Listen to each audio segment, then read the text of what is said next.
Welcome to Sew Very Easy. My name is Laura, and last month I introduced a follow-along block of the month mystery Scrappy quilt.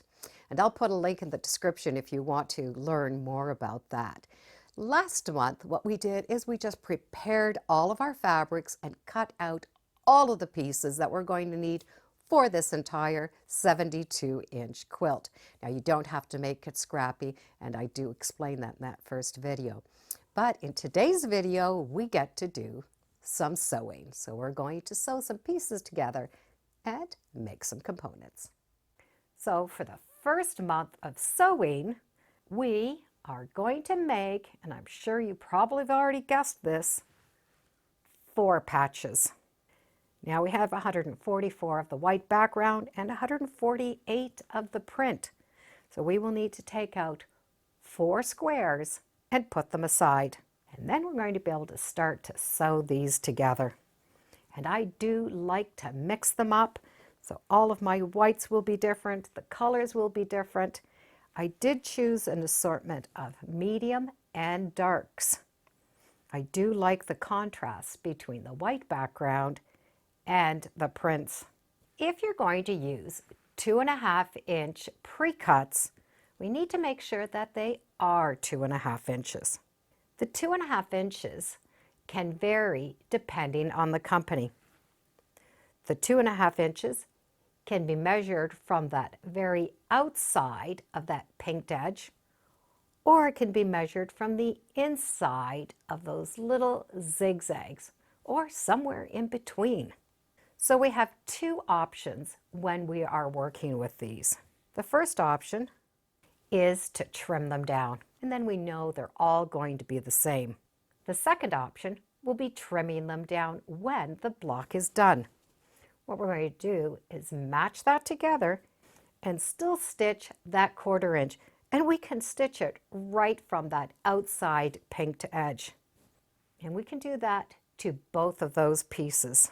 So we have both of those blocks sewn together, and we have those pinked edges, and this is not a true 2.5-inch square, but we're going to trim it once we make that 4 patch. I like to take the lighter fabric and press it to the dark side, and I will do that for all of those pieces. Once those are pressed to the dark, you can see that that really didn't start off with a true 2.5 inch, but we can still match up those seams. We do want to have them opposite, so we always will have a light and dark side by side. Nestle up those seams, stitch down that one side.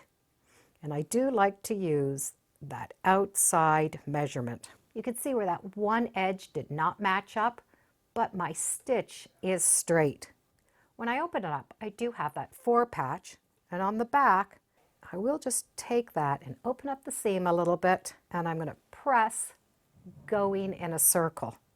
Pressing it in that circle direction opens up a little 4 patch in the center, but that will keep that nice and flat.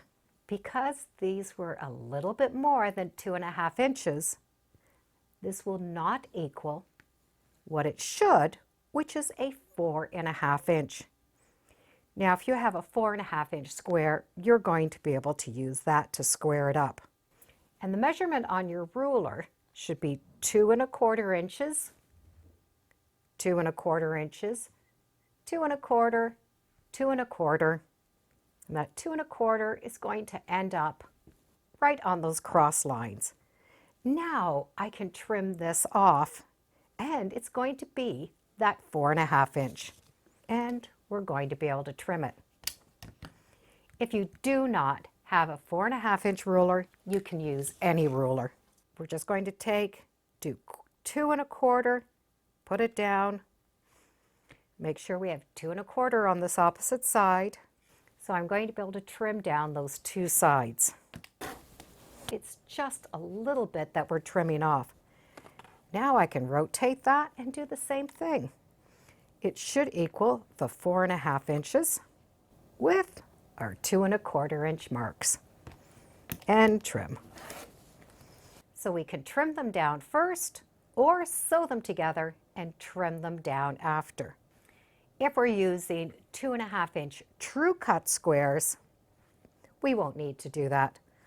We're going to be able to just put those pieces together, sew that 1/4 inch, press it, open up that seam and press it flat. It should equal our 4.5 inches. And this is a great block to test and make sure that you do have that 1/4 inch seam allowance. If this block is too small, then you need to do a scant 1/4 inch. If the block ends up being too big, then your seam allowance is a little bit too small.